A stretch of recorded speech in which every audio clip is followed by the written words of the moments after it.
انفراد من أسرة البرنامج، ونرجع تاني نستكمل حوارنا. اتفضلوا. اهلا بيكم، مساء الخير استاذه منى، مساء الخير على ضيوفنا في الاستوديو. في وسط حاله من الجدل بين مؤيد ومعارض لجمعه الغضب الثانيه، مؤيد لهذه الجمعه لثوره دفاع عن الثوره، وايضا معارض لان هذه ثوره ضد الثوره.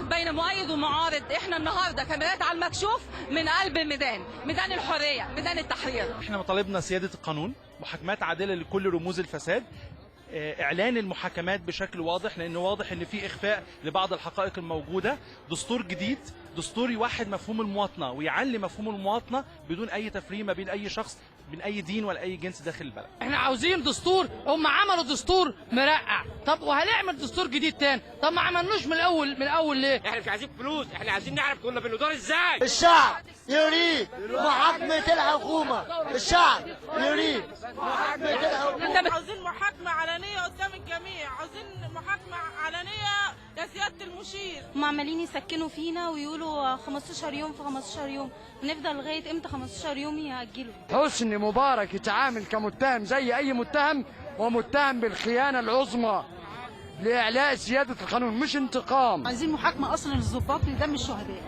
لغايه الان ما فيش ولا ضابط اتحاكم. القصاص من حسني مبارك وحبيب العدلي، احنا سمعنا ان امين شرطه خد اعدام، امين شرطه في الزاويه الحمراء خد اعدام، فين بقى حبيب العدلي والقيادات كلها؟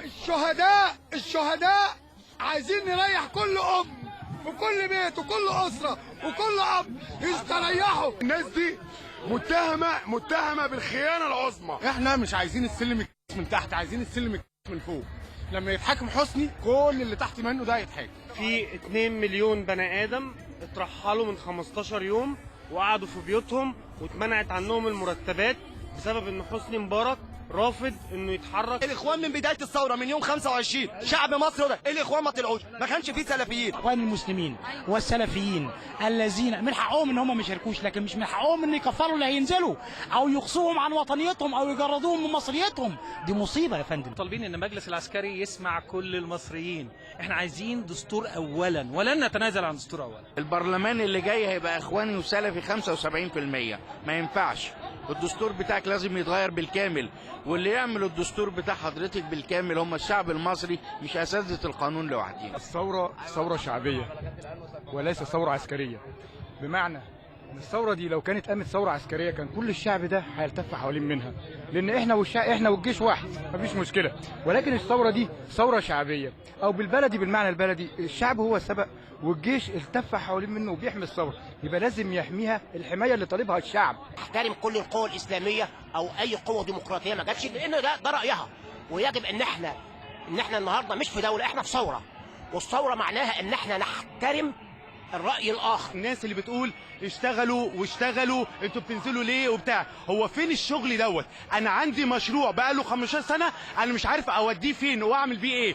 مفيش فلوس، في ركود بسبب شرم الشيخ. شرم الشيخ كانت بتحرك 18 مليار دولار كل سنة، ال 18 مليار دولار دول حسني مضيعهم بقعدته. انا جايه قاعده في بيت قديم شقه، قاعده انا ومعايا 13 نفر، عيالي وعيال عيالي والمعين معايا. رب ليه حصل لك ايه؟ ده صاحب البيت عايز يديني الشقه ب 700 جنيه بيت قديم من سيدنا التحرير النهارده عشان المشكله دي رموني في الشارع. من قلب الميدان المتظاهرون مصرون ان ثوره 25 يناير مش ثوره يوم واحد، هي ثوره حتى تحقيق مطالبهم.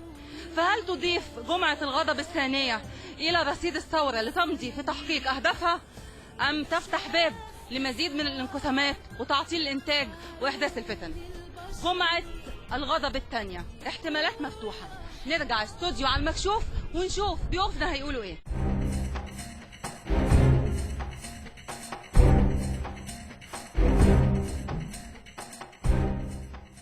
شكرا للزميلة حنان الشبيني، وهي بتسألكم هتقولوا ايه بعد ما شفتوا هذا التقرير الخاص جدا؟ مين؟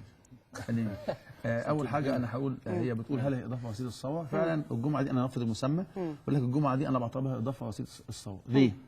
بسرعه كده، لان اثبتت ان مفيش اي فصيل سياسي لوحده يقدر يحتكر الثوره، لا الاخوان تقدر تطلع مظاهره مليونيه لوحدهم، ولا حتى اللي نزلوا يقدروا يطلعوا مليون لوحدهم، لازم الاثنين يجتمعوا مع بعض. النقطه برضه